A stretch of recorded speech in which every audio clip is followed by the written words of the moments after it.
съм Рампи GX, да ви кажа. И първо ще ви съобщя, че почвам на ново. Смисъл на много, не казвам, че ще правя нов канал, то ще изтрия някакви клипки, там че много се редактирам. И да, да, хора, общо взето самият забравяйте да се абонирате за мен и много други работи, хора. Така че subscribe. И да, днескашния урок, това е нов урок, ще го запозна с самият компютър, машина компютър. Тези от вас, които не знаят, естествено. Да. Това сигурно ще е 10 части, смисъл, днес ще говорим, 10 минути клипове. Да. Първото нещо, 10 часа за програмиране, какво е компютър, просто после програмиране, после как да свързвате към друго устройство. И да кажа, че се занимава с апарати, може да ви вярвате и така. Но това взето десктоп се нарича този екран, където сега в момента цъкам, искам си така. Това е десктоп. Извинете ли. Това е десктоп, който се намира от вашите програми или каквото ви там са направили. Да.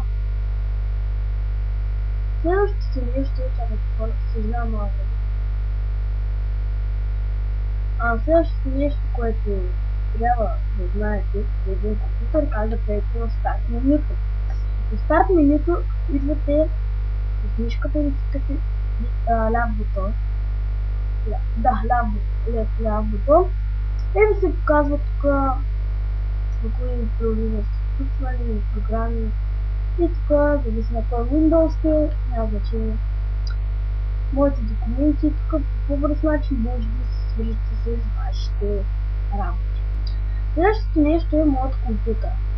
Както знаете, в това моят компютър, който се намира в начало на десктопа, може да идвате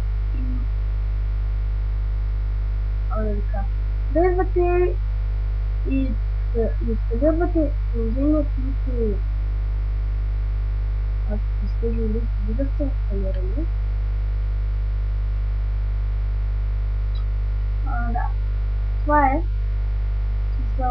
Когато сложите диск на вашия компютър, ви тиква и тук много кален диск DVD RAM устройство. Като натиснете, ви се показва тук това, което сте сложили за самия диск. Следващото най-важно нещо на един компютър е да знаете какво значи контролен панел. Контролен панел е това, което ви поддържа смисъл компютъра. Дойдете на Windows Update, може да си апдейтнете безплатно самият Windows и друго. Тук на контролния панел нещо хубаво, че може да си сложите облики теми, да направите компютъра смисъл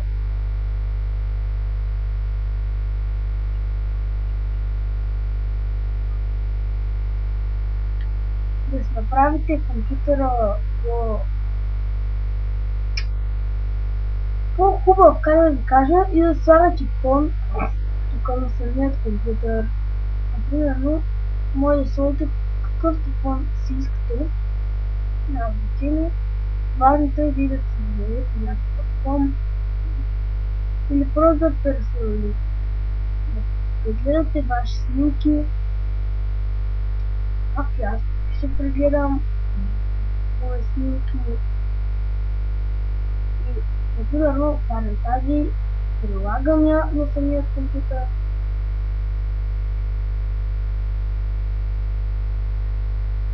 Прилагаме на самият компютър и воля, ще видите, че в момента картинката ми е на C+. След това може да смените фона на работния код. Това е много добре. Смисъл, приложим тази програмка. Приложихме я. Ага. Както виждате, в момента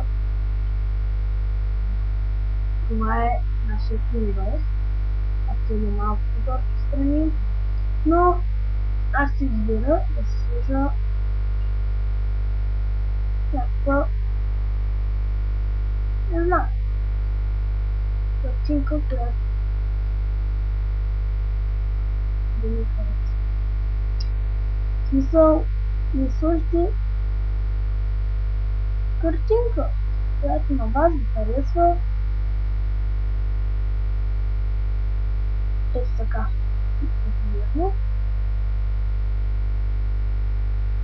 Да.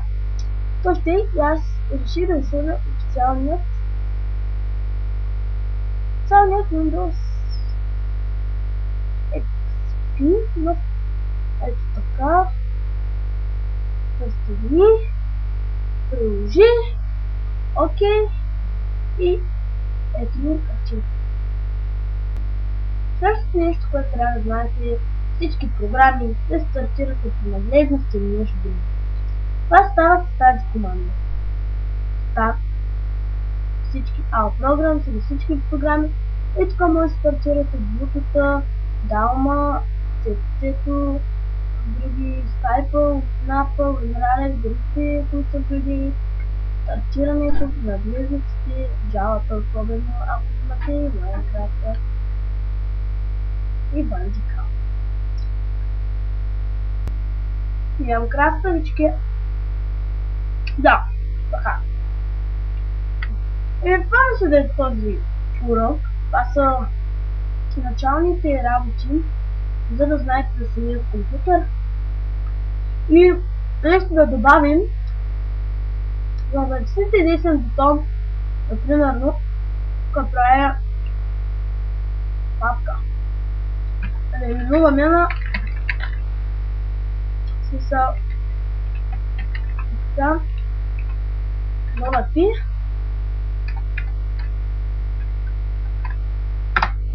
Запазвам сега, вътре например мога да хващам Minecraft, да кажете колко искате от тези, и я влача и пускам в Капитан Пи, трябва директно отива в Капитан Пи.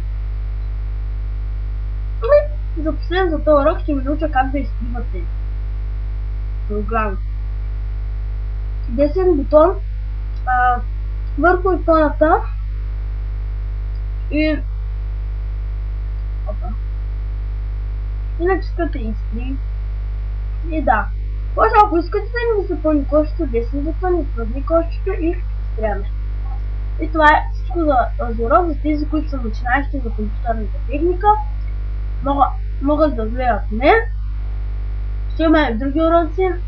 Например да стартирате WinRAR, да реактивирате с WinRAR, кое да искате да съдействате, да правите, да прегледате, изпробвайте и архивирайте с WinRAR.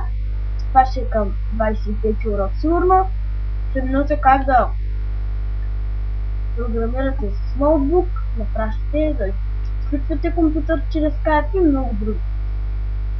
Ако урока ви е харесал, харесайте, коментирайте, това беше мен и до скоро!